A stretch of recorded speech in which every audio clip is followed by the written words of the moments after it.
You're going to sit on A big chair. You're going to sit on the kids' chair. Yeah, might not creak. That's a kid's chair anyway that I was sitting on. You didn't mind me sitting. Fuck me. Can't get my bum in there. Is that too small? Oh yeah. Can't get my fat ass in there. Right, we'll have to have a creaky chair. Oh no. Diddly-did. Well, the other chairs are right in there. Oh. Part of the table. No, sod it. Stand. Right, Stand up. I can get mine outside. Come on.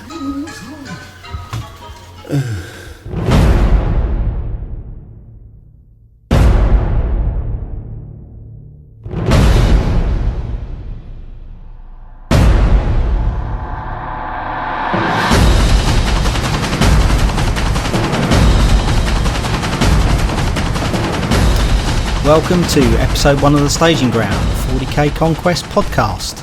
In this episode we'll be talking about what decks we're playing at the moment, pack review of the Unforgiven, some listener questions, the UK Nationals and the UK Team Championships.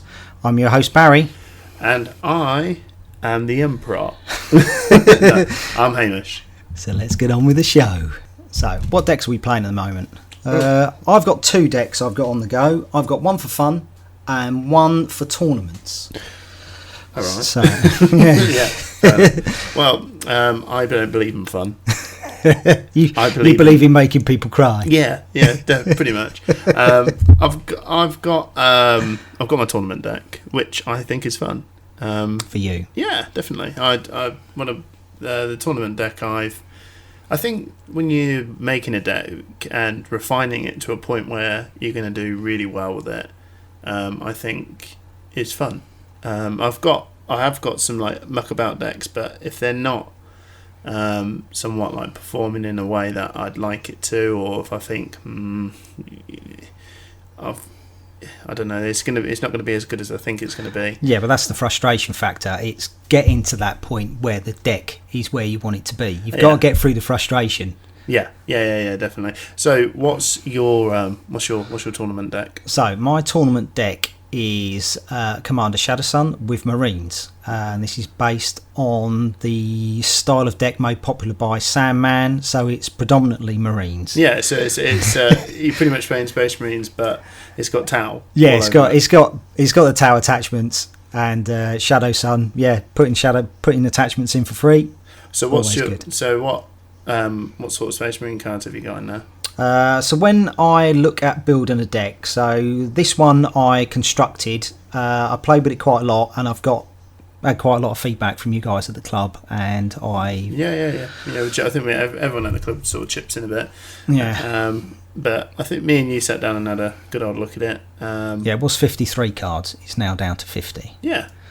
I mean, I used to be a big guy I'm a big guy. I used to be into decks that are more than 50. I used to always think that 55, 60 card decks were really good. And I generally went for that perception because I think you can generally put in more cards that you need. And if you've got a pretty good card draw element in your deck, you could generally find the cards that you need. I can see why you want the 50 card deck thing. I started doing that because I used to play a lot on Netrunner, and it was all about refining it to that small finite point. Yeah. And then I did that, and then I played a guy in the local tournament, and he had a 60 card deck, and I was like, what? Why have you got 60 cards? And then he was like, well, you got more options, haven't you? And I was like, well, you did crush me, so maybe I'll give it a go. But your Mavros deck was definitely like that. No, my Mavros deck was a 60 card deck when I went to the regionals, but we're going off topic, Barry. We are. So you've got you're not Amrikir. What am I on about? Why did I even think of that? I don't know. Shadowsun. Yeah, so my Shadowsun Marines, or my Marines with the splash of Shadowsun, is when I build a deck, I try to maximise a couple of abilities, and then I can really make it shine. So for this one, I have put Land Raider in, I have put Backlash in, and with Shadowsun signature support, it gives a lot of event hate. so you can nullify a lot of tricks. With his signature support? Yeah, signature support can catch a lot of people out because it's hardly ever used. It just sits there and just waits for someone to play an event, and you're just like, yeah, I've got plenty of attachments out. You're not playing that. It's like a funky little backlash. It is a funky little backlash. It's a nice little. You didn't realise that, did you? Yeah, I guess. Yeah, it's the new Eldar. Lady, James R. Jane. Yeah, to come. Yeah, he's almost like that. I'm going to do the target. Nah, mate. Yeah, so this is kind of like a prelude to Jane's R, and so it maximises nullifying abilities, and I want to Voltron a unit. So for people who don't know what Voltroning is, it's basically you make one unit exceedingly hard, and now with Backlash out and Shadow Sun's attachments, you can Voltron a unit and keep it relatively safe. Where did the word Voltron come from? I don't know. I've never heard that. Other card games. I heard it off of Game of Thrones mainly. Yeah, exactly. Alright, fair enough. Okay. So is that sort of the same example of what a lot of people are doing with the old One-Eye decks, with the Yarmulgul factor, attach that to an elite, and then just ramp him up, and you're like... Yeah, Voltron him up, 21 attack, bucket loads of health. What are you going to do? Archon's Terror. Backlash. Oh no. I think so. So I'm Voltroning basically Fire Drake Terminators or Blood Angel Veterans and bully my way through. If I get an Impact Repulsor Field on a Fire Drake Terminator, it is a glorious thing. Yeah, it's pretty annoying to whack it and then get 3 damage back. But I've had a look at your deck. It's we've played it against each other plenty of times, and it's mean. Yeah, it's a mean Shadow Sun deck. It's catching a lot of people out. It's got a really good gotcha card, or what I refer to as a Rochambeau, and that is Rally the Charge. Gotcha card? Rochambeau? Yeah, Rochambeau. We're not talking rock, paper, scissors. We're calling it Rochambeau. Is the alternate version of kicking the nuts. Yeah. I saw that episode of South Park. Basically, the boot in the nuts. Yeah. Whoever. And a gotcha card. Yeah. What's that phrase? Well, it's just I don't know what you're on about. Don't you? Well, you always have a gotcha card. It's the card that you're not expecting. It's the card that you just go, this makes everything better. Oh, right. I thought it was gotcha card some more. So I thought it was some sort of... No, it's not a Pokemon thing. No, we're not doing that. So Rally the Charge on the Fire Drakes, which are already Voltroned up, will go to 7 attack normally. Land Raiders go to 9 attack. If I put auxiliary armour on the Fire Drakes, they go to 11 attack. And then to get the whole train rolling, it's got Cicalum Enclaves as a reducer. It used to have STCs in there as well, but we played a lot and it was just like, it's a bit too much. Too many limited cards to really get going. STC Fragment is the elite reducer. Yeah, it's got 5 elites, so it was an include which didn't really need it because I didn't have enough elites in the end. Yeah, well, it seems to be running fine. But you are hunting for cards. There's no doubt with this deck. You have to get cards. You have to get the enclaves. You have to get the attachments. And as soon as you get them, it's quite hard to stop. But the card I'm looking forward to is the Salamander Flamer Squad. Oh man, that's going to be mean. I'm going to attach a gun drone to it and basically make him effectively AoE 7 after playing for the Talvar. Oh, man. See, Emperor protects, and it's all for the greater good. Weird, man. Anyway, my tournament deck that I've been taking is my Marvos. Or Captain Marvellous, as you call him. Yeah, Captain Marvellous. He's my go-to warlord at the minute. I was a big heavy Chaos Space Marine player, and then he came. I saw him sort of get spoiled, and I thought, ooh, I like the look of him. Yeah, you kept plugging away with Zaratha, didn't you? You were just like Zaratha. Yeah, for a whole year since the core set, but been playing him. Really good. Been really enjoying how he can pretty much make a weenie free cost guy just hit like a freight train. Yeah, but Space Marines aren't really weenie, are they, for free cost? No, they're amazing for their worth. To be honest, you put down the Blood Angel Veterans or anything, you're laughing. And it's just, I think for me, I like the whole surprise ability of it. Drop pods and veteran brother Maxos who can use his paid ability to pay the cost of a unit to put them in. It's just, it's, for me, I just find it really straightforward. It's not hard. And I think the way you made your deck, and you've got to have these certain cards out in order for your deck to start rolling. Yeah. I think for me, when I'm making a deck, it has to be pretty much, I don't need a specific card in order to make the deck work. I'm trying to build a deck that everything I've got has a purpose, like, you know, whatever the point. I mean, I've tried to balance out to have enough command units, enough like middle ground units, I call it, so they're like, they can be a command unit, but they can hit enough to be a heavy hitter. Yeah. And then you've got the heavy hitters, which is generally your elites, or I think anything about the 4 attack sort of. The thing is, with Mavros's ability, he just makes everybody hit hard anyway. Yeah, so so it's a bit of a weird way of doing it, but that's how it works, and it all synergizes fine. No matter what I draw, I feel like I can just generally use it. But that's a general Space Marine thing as well, isn't it? You're not. Well, no, I did that for Chaos Space Marines as well. I just think you can you apply that to pretty much every deck. I don't see where you can go wrong with it, to be honest. I mean, you should have your trick cards in there. Every faction has a specific way of how they want to do their trick. Space Marines like to surprise you, surprisingly. Just watch your opponent's resources. Just go right. If he's got 2, but here comes a drop, and crushing blow. And I allied with Imperial Guard, so Imperial every faction has got their allied sort of trick event. I just thought everyone had something they can use in the core set. So Chaos had Archon's Terror, and Space Marines and Orcs could use Suppressive Fire, and I think it was a very strong card. So I've put Suppressive Fire in my deck, and Inspirational Fervour as well. Yeah, that catches. Inspirational Fervour is when you win a battle at a green planet. You can play this card, which costs 1, and then it says basically move after you win a battle at a green planet. You can move 2 units from this planet to a target planet, and it's just like, it is gold, especially when you do it at the movie planet. What's it? Planet.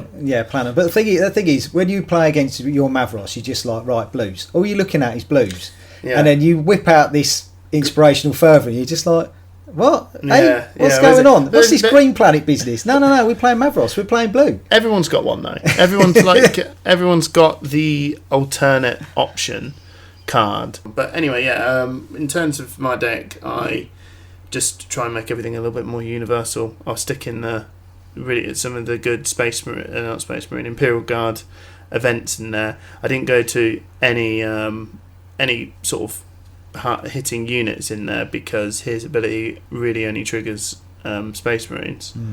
So I just went for the command of Imperial Guard, which is the Sanction Psyker. Yeah, plus you can make Sanction Psyker at least hit for 1 though, can't you? With his ability, or is it only affect Space Marines? Only affect Space Marines. Okay. But the Sanction Psyker is pretty much an honoured librarian, like, you know, partner in crime. Yeah, he's got 4 health. Keep the honoured librarian alive for as long as possible. The Psyker duo.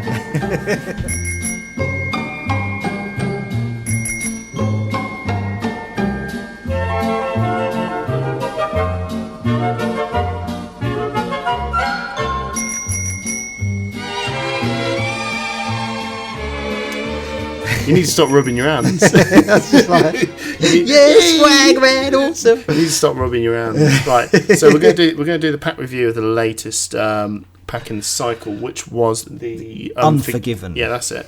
What we're going to do, instead of talking through every single card in there, we're going to just pretty much talk about the Warlord very briefly, and then talk about our top 4 other cards that we think that are really, really good game changers, or just something that's made the game, I think, a lot more positive. Yeah, some pretty cool ones. Yeah. So kick this off with the Warlord Epitstolery Vezuel. Epistolary. I need a pistol.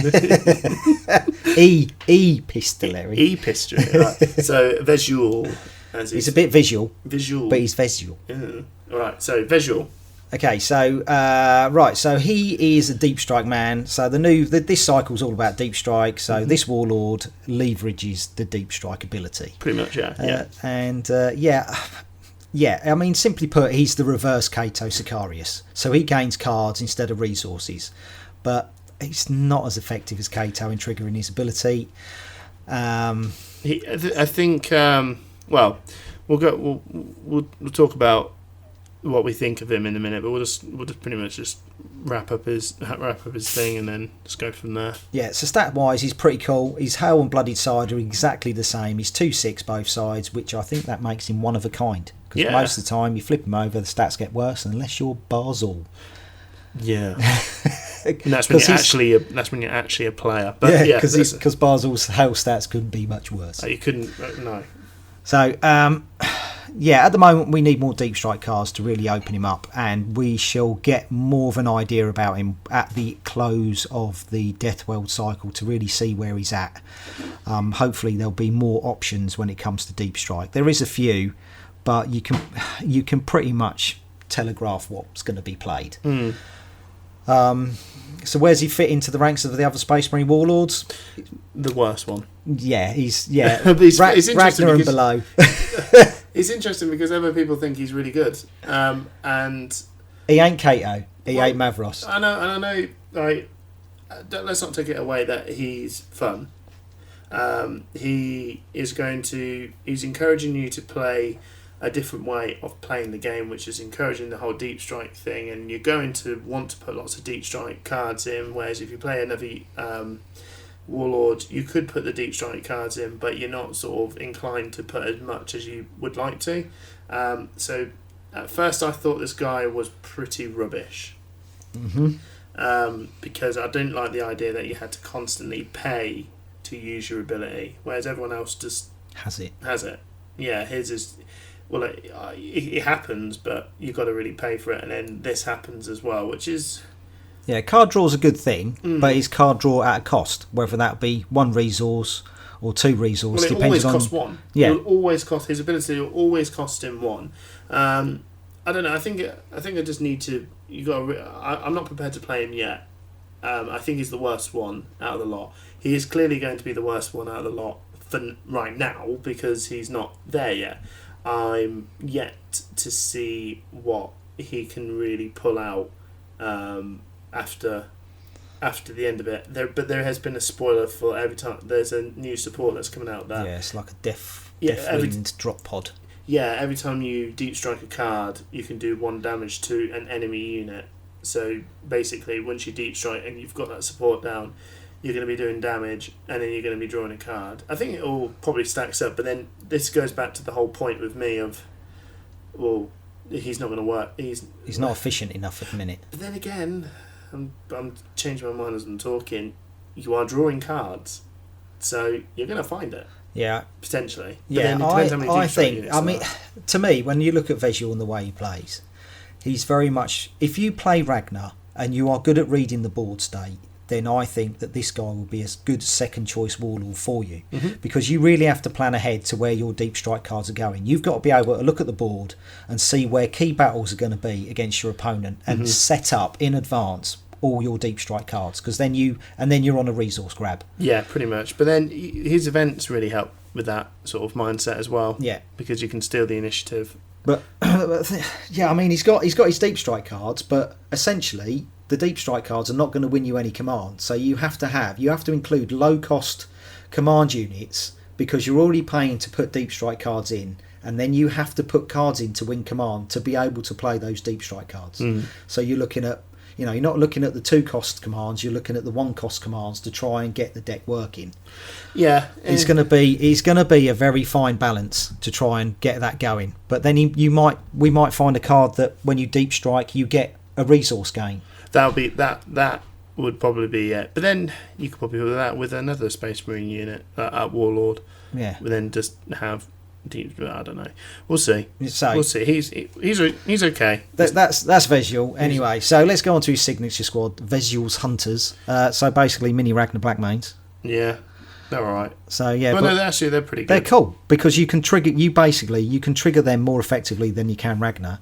But you have to be there has to be a battle at that planet to get it going. But your enemy warlord doesn't have to be there. So you're only ever going to put them in as deep strike. If you put them in to play, you're basically that your opponent's in trouble if they put them into play. Yeah. But when you look at them, you just go a 3-cost unit for a 2/2. Yeah, that's crap. Well, 2-cost unit. Yeah, a 2-cost unit for 2/2 with an ability is good. Yeah. So no, you never pay it for what it is. Yeah, no, but ever. Trigger his ability on a elite, you're going to be a backlash. Well, you could go through the whole catalogue, can't you? Yeah, things where you can go could be on the wrong end. So that's Vezuel's Hunters. So Dark Angels Cruiser, the signature support. It's good. It works with his ability. I think a lot of his ability will probably work out, especially with his units with this card. But most support units for the person really is crazy strong. So nothing new there. Yeah, the thing is for me, he's basically turning all of your deep strike units into Warlock Destructors. You're paying for them again. He's already you're getting the cards. You really got to get resources for Vezuel to really make this Dark Angel Cruiser work. If you haven't got resources, it's pointless. Yeah, same. I think it's the same. You might find out that I'm not really a fan. I'd say his event is pretty good. He can steal initiative. You can put that in as a deep strike. I think it's a good deploy stall. Yeah. The same as the deep strike cruiser. It's a good deploy stall. Yeah. But I think that's fairly good. But I think one of the craziest things is probably his attachment. But then everyone's attachments is usually really good. Should be crazy. Yeah, and his is every time you deep strike, get +1 attack, +1 HP, which is solid. But if you can get it on him, wicked. If you can't, then you can't. And you'll be allying to Tau to try and find it because that really makes him shine. Without him, he's just like... See, that's where this is the difference. If people think, oh, I need this to work, nah, rubbish. Rubbish. You're like, oh, so it's a rubbish card. He did, but try to find that in a 50-card deck. No, but that's you just treat all the signature supports and attachments from every warlord as a Brucey bonus. If everyone turns around and goes, oh, I need this to work, you're like, well, one card at 50, I wouldn't bother, mate. Yeah. Anyway, so the good thing is it's not a relic, so you can have Iron Halos. Yeah, that's true. And just be a little bit careful when his stats go up when you deep strike cards. Yes, but if his damage exceeds his health, then at the end of the combat phase, he'll be bloodied or he'll be assassinated. Oh yeah, obviously. But you can catch a few people out. Well, so that's Vezuel. That's Vezuel. Yeah. I can say I am not a fan of him. No, he's all right. So we're going to move in over to the top 4 other cards in this pack that we think, like I said, that are really good or pretty cool, or I think is positive in the game. I think we'll start with a positive one. Okay, it's the Lomi Brood Hive, which is basically after you deploy an elite unit. This is for Tyranids.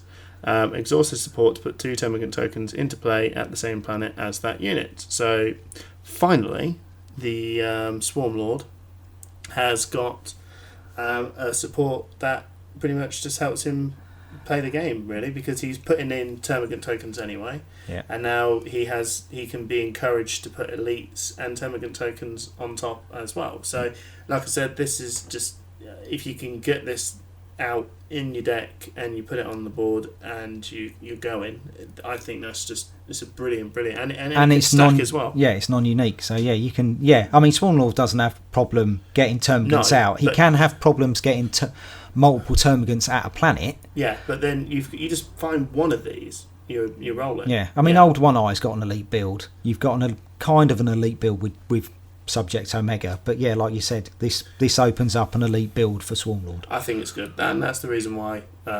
We think it's the top 4. Yeah, that's cool. Another one. I'll let you talk about this one. I think this one's the best one. So that's what I wanted. So the best one from the pack is, we think, the Imperial Guard support Clear Cut Refuge. Man, this is amazing. It's non-loyal. It is unique, but oh man, giving any unit What does it do? Let's read the card. What does it do? Let's read the card. It's an action. Exhaustive support to give a target unit plus X HP until the end of the phase. X is the highest printed cost among units you control. And that could be any planet. Any planet, anywhere you like. And yeah, it's just health on tap. Pretty much. And most of the time, if you're playing guard or you're gonna even with Space Marines as well, you're gonna have the Conqueror, the Leman Russ Conqueror. Well, maybe not for Space Marines as much, but the Leman Russ Conqueror is probably going to be the most expensive unit that's going to be on the board, and that's 6. So you put that down and then use its own printed cost to give it more health. Yeah, indeed. And it's already on, 6, 7 health? Yeah, 6 health. But even mid-range decks, even if you've got 3 costers, so even in War, who's pretty much a weenie build, you're still giving one of these weenies like another 3 health. I know, it's crazy. I know, it's absolutely crazy. It's probably not great with Cotiers because you're basically trying to sacrifice stuff. You don't want to build up his HP. But, even Shadow Sun can use it. Can he? No, he can't have supports. No, Starblast. So that gives him a bit of support now. So yeah, I mean that's a fantastic card. Yeah, yeah, solid. We're going to go for another one now, which I think is a really good one for the Orcs. The Gorgle the Slayer. Indeed. The Slayer. Yeah, a character. Yeah, 4 cost, 4/5, and he's a unique unit. He has no hammers, which is a shame, but I think that would have been a bit OP if he even had one. Yeah, he is loyal. Yeah, that's fine. It's fine. Orcs need some loyals. Yeah. And his ability is interrupt. When a unit you control at this planet is declared as an attacker, your opponent cannot trigger effects until after the attack resolves. So it's not just him, he affects all of his Orc units. And if you're trying to think, okay, well... What does that mean? Give us an example, right? You've got the Chimera, which is the Imperial Guard tank that... Steel Legion Chimera. Steel Legion Chimera. So yeah. Every time you make an attack on a non-vehicle unit, basically reduce the damage by 1 during the assigned phase. Rock Creek Bunker does exactly the same thing. Yeah, well... yeah. Basically, any ability that you can trigger after damage is assigned, you cannot do. Mainly, it gives the finger to Space Marines because Indomitable's not being played. No. Blood Angel Veterans. No. It still works. Does it? Mm-hmm. Why is that? Because Indomitable is not a triggered effect. It's a gameplay state. Okay. It's in italics. A triggered effects are anything that's reactions or interrupts. Right. Okay. So no, it doesn't stop Indomitable. Oh man. Indomitable's like brutal. Right. Okay. Yeah. Or what's the other new one that came out with the other Khorne unit guy? Yeah, do you know which one I'm about? The one that he gets Bloodthirsty. Yeah, that's it. And he basically his attack doubles when a unit is destroyed, and he's also got brutal. So Bloodthirsty is not a triggered ability. It's just an in-game. Unstoppable's not. No, that's the same thing. So no, it can't stop It can't stop Unstoppable. Nothing can stop Unstoppable. It is unstoppable. So yeah, anything that's got triggered effects, really, you can just ignore that until afterwards, to which it's too late. Mm-hmm. So that's why I think he's crazy. Plus he's 5 health, which is perfect for Nazdrake. So yeah, crazy card. I think he's really good. And then we've got the last one that we think is really good, which is Concealing Darkness for Eldar. It's a deep strike card, so it's going to cost you 1 to put face down, and cost you 1 to play it. Yeah, so it'll cost you 2 overall. But after you deep strike this event, you may deploy any Eldar unit in your hand at this planet as if it had ambush until the end of the phase. Now, you could say, yes, it costs you 2, and yes, Gift of Aisha costs 2, and you get a unit in for free, but it's only the top unit. Yeah, and it's only in for the phase, where this one is basically, you could sort of play a very Space Marine style way with Eldar just for that one. You can go, right, I'm going to deep strike this card down. To which, you don't, I know there's plenty of, there's not a lot coming out for Eldar and everything quite yet, but in the future, you're going to put this card down and they're going to go, right, is it going to be this event? Is it going to be a unit? So then they're going to put down something, and then you go, well, I pass. And then they go, right. So now I've got the ambush event. So now I can't play to what I see. I'm pretty much fighting against something like a mega. Yeah. I mean, even if you ambush in a Yandam Wraithguard, you're just like, yeah, you're not going to kill my Armor Bane until I'm going to use it. Isn't that big Eldar Wraithguard chap that when he comes in, everyone exhausts, yeah. So overall, that'll cost you 8.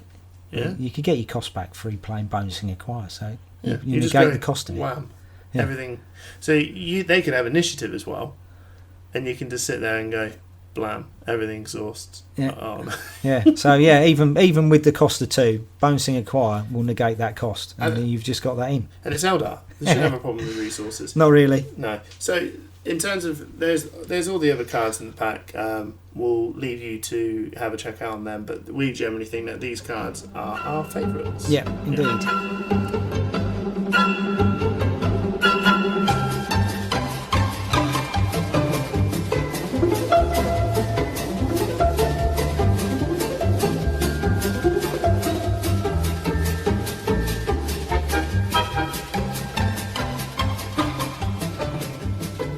So on to the question time part of our podcast now.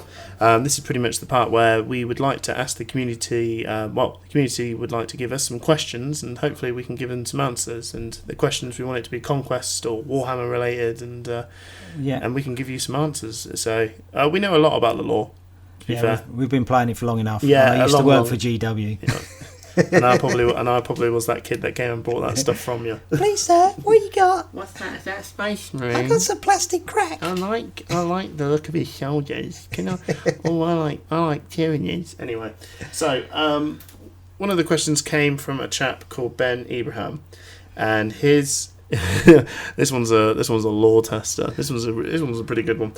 How do you think the card game could represent the inquisitorial factions, such as the Istvanians and I can't even pronounce it. The Obliterationists.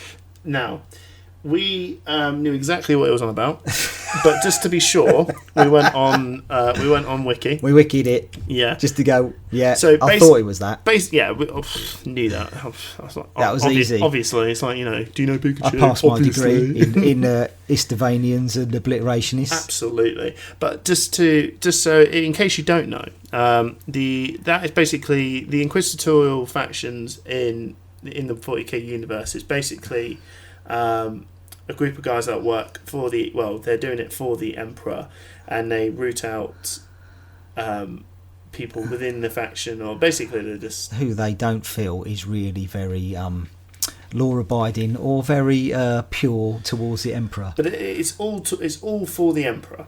Yeah, everyone's all for the Emperor, but these guys are like the sort of the secret agents. Yeah, so you have different ordos. So you have ones that hunt demons, one that hunts psychers, one that hunts aliens, and within those factions you have different belief system, and this Istvanianism and Obliterationists are basically a belief within those orders. Yeah, they're the radical. They are the radicals. Yeah. So you expect, for example, Inquisitor Kotias, he sacrifices a lot of his units, but he does it all for the Emperor. He's basically saying, "You're coming with me, and I'm gonna push you in the demon's mouth, but don't worry, it's all for the greater good because I'm stronger and I can now kill the demon. So don't everybody." You're helping me. It's kind of a one-way street, but yeah, that's what. Yeah. But these lot, if you're not with the Inquisition, then be on the end of a hammer. Yeah, pretty much. But these are the radical sides. These are where they actually take on chaos powers and basically manipulate and use it for their end. Yeah, they try to use chaos to their own ability to protect the Imperium. Yeah. The Istvanians are, which we didn't need to look up, but we did just to be sure. Yeah. Basically they just want to sow chaos because they believe that the Imperium is all built around war and strife. Yeah, they believe that the Imperium needs to have constant war, and if there wasn't constant war, then the Imperium would die. So the whole adage of 40k being no rest, no respite, only war fits right up the Istvanianism book. Do you reckon the Estevanians are pretty much the management team at GW? Maybe. They don't want this game to win. Come on. Never. And then the obliterationists are basically they go, oh, we're going to have loads of cultists with loads of demon weapons, and we can just chuck the demon weapons at the demons. Yeah. That will work. Yeah, indeed. What's more powerful than a bolt gun? A demon weapon. Let's use them. Yeah. So basically, that is what the radical side of the Inquisitor. In Ben's question is there a way we could probably put them into the game? I think we could. I think you could probably put in. You could probably I think we were sort of talking about this earlier. You could. Use Starblazers, the tower one that can go with the Imperial Guard. You can just pretty much copy and paste that, I guess, and go, we are Imperial Guard, and we can use Chaos Demons. Yeah, you would be more, maybe more like a Gorzog, because he's very particular saying vehicles from a faction. So you could say cultists and demons, and then you can have obliterationist Inquisitor. For the Istvanianism, it would probably be. Well, it'll be something to do with planets, maybe, where you can switch the planets around. I mean, I know we have got that at the minute. I think maybe a more powerful ability. There's loads of different types in this. I think he was just using those two as just a reference point. So basically, is there a way of putting radical Inquisitors in the game? Yes, we could, but I generally think there'll probably be a copy and paste sort of way of doing it. But it'd be cool if they do. Yeah, it'd be cool. I think they can do it. Chaos with Imperial Guard. Why not? It's a British fire. Right. So next question comes from another chap called Ben Andrews. His question is, what's your tournament prep? So basically, what do you do to prep for a tournament? What do I do to prep for a tournament? You just don't go, do you? No, I organise the tournaments. I don't go. And if it's tournament prep, I make sure my phone is fully powered up, and I stick to my messenger to see how well Hamish is doing. Oh, right. Me prepping for a tournament. You get hungover. Yeah. I pretty much just go out and get steaming the night before. You do. You watch Rocky running up and down the steps so many times. You have a few bevies, and then you just go, I'm ready. I'm going to be that weird guy that's only watched Rocky once, and I really don't know. I know the plot of the film. He goes in, he loses, he then punches his lights out and wins. A montage. Yeah. You got to have the montage. I go out and get drunk the night before, because I suddenly have this feeling of, I'm going to have such a wicked weekend, and it'll only get better if I go out and get drunk, and then I can go to a tournament, and then the next day I can just relax all day, and it never pans out that way. I'll go and get drunk, I've lost all my money, now I'm at a tournament with no money and a hangover, and then Sunday's me wishing I didn't do anything because I've got no money and I've still got a headache and I'm tired. No, but I'm happy because you've done so well, so my weekend's been great. Yeah, no, well, in general, probably just make sure your decks are all up to date. Just give them a good old look through again. Yeah, make sure you've got every card that's on your deck list. If the tournament is requiring you to have a deck list, make sure that you have every card on that deck, because if you haven't, you're out. With the new FAQ, you are out. Oh, that's so brutal. But yeah. I'm half expecting people to be really sneaky now and just go, I'm going to take your card and put it in my pocket. That's probably what they're doing. They're probably practicing their Pearson Payne skills. Is that his name? Yeah. So that was a question from Ben. And so I think we've got one more question. It's from a chap called Joe. And his question is, any ideas for new planets? Now, it's a cool question. I think, but that question is going to be a bit of a fluff and speculation, and it's never going to happen. Sort of question, because Brad Andrews has already said that he wasn't looking at introducing new planets. No, and not to sound like I'm really boring, you don't need to. I think every planet serves a very crucial purpose, and I generally think if you stick in one more. Why do you need to change the game that has a million variations? Yeah. So, for fun. For funsies. I would say if I win the planet, I can choose. I'll probably swap planets around. Yeah, we already have those in card form, though, don't we? Yeah, no, but maybe you could. maybe you could swap the second planet with another planet with the same colour. It's going to be confusing as hell, don't get me wrong. And no, God. Maybe one that you could recycle cards out of your discard pile. Maybe something like that. So you would, or maybe, I don't know. Maybe if you win the battle of this planet, you can put all cards from your hand into your deck, shuffle, and draw 7 more. So it's basically, you are probably sitting there thinking, probably won't. Most of the time, it won't work. But at the same time, if you've really been downed on cards, that'd be amazing. Just to go, ooh, I'll just get rid of these 2 and then draw 7. So that's a draw. Yeah, mechanic. but the thing is, if you have like a weenie deck, if you have a weenie deck that can spam it all out, say a Coaches or like a Must of the Guard type deck, you can spam out your decks and then just go, I'm going to hit that planet. Absolutely, you can say that with all of them. You can say that, especially in the planning. I can play any one I want. But it doesn't. Yeah, I mean, most of them are not massively game changing. I mean, the know. one that is, you don't let your opponent have Taurus. I don't know. The one that makes you move a unit, it's a bit crazy. Yeah. And then Karnath, the one that makes you play anyone, it's bonkers. Yeah, he's bonkers. But I don't know. If I had to come up with one, I'll probably one that I would say get rid of cards in your hand and draw 7 more. So or discard as many cards as you like, draw that many. Because that would no. God, no, that'd be horrible. God, Necron's in paradise. How? Bum bum bum bum. Yeah, I'm just gonna rock up and win this planet, and I'm just gonna dump all my cards and draw them all because I'm playing Amrakir. And then we're just gonna just dump everything so I can just draw more. Jesus Christ! I'm just that song's coming up with what's his face and Jay-Z and Kanye West. I've no idea what you're talking about. Bum bum bum bum. Bum, bum, bum. It's something in paradise. That's what it's called. Right. No, okay. Paris. No. I'm not down with you kids. Yeah, you're just old. So that's the questions we've been given. If anyone else wants to have any more questions in the future, let us know.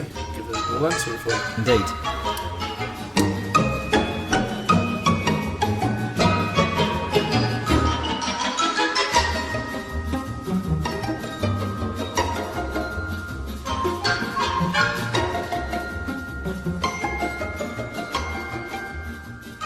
We have the UK Nationals coming up. It is Friday the 12th of August to Sunday the 14th of August, and they are at ICC in Birmingham. Tickets are available through UK Games Expo website, which is ukgamesexpo.co.uk.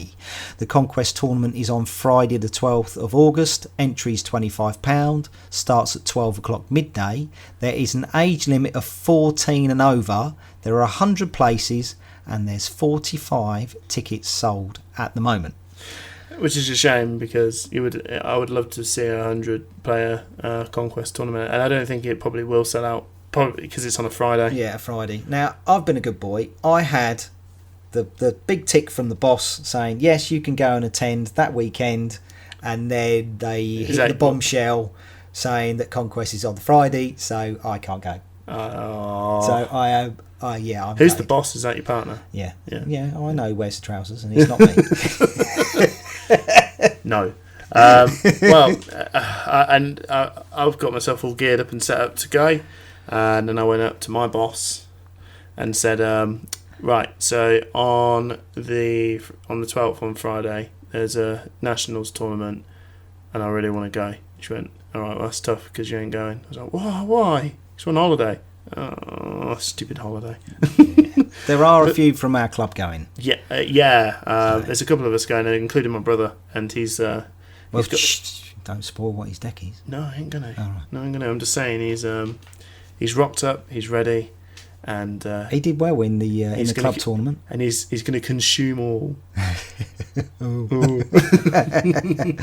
So for those who can't attend the Conquest tournament on the Friday, there are side events happening for Conquest all the way through the entire event, through the entire Nationals, I should say. You need 4 players, and they're £3 per player. It's an elimination tournament.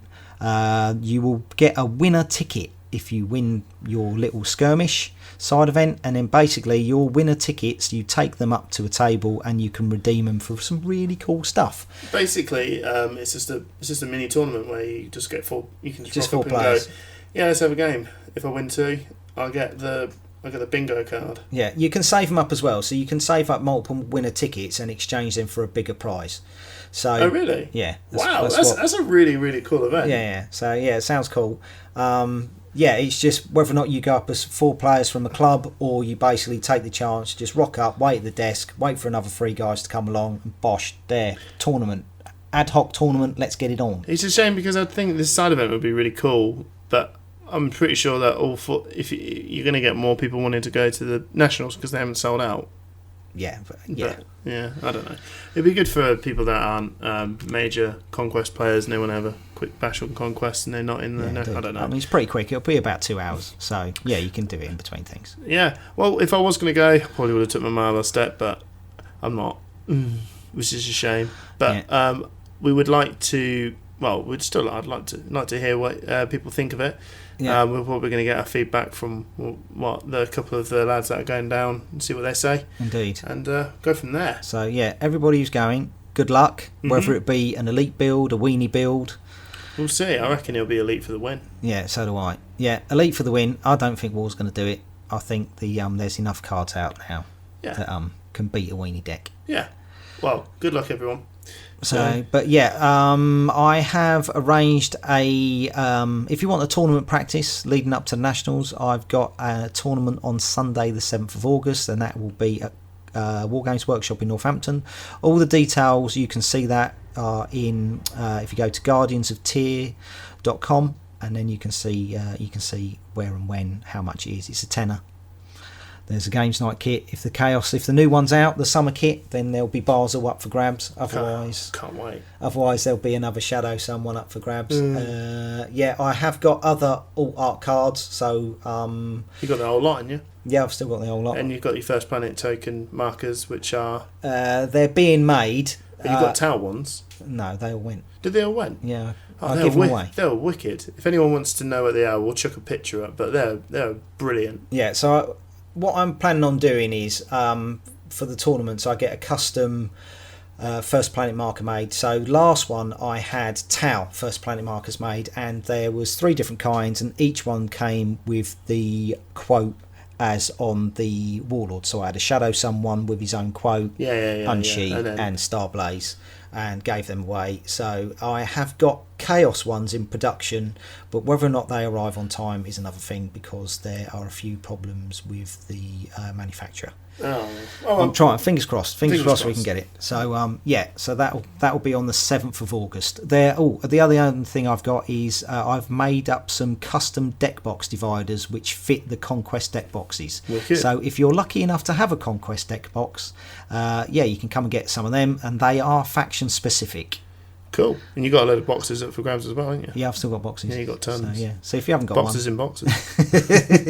So yeah, that's that in terms of events. Indeed. Just want to say overall, thank you everybody if you are still here listening, and tune in for the next episode where we will be taking more questions and talking more Conquest. Indeed. Night, everyone. Ta-ta.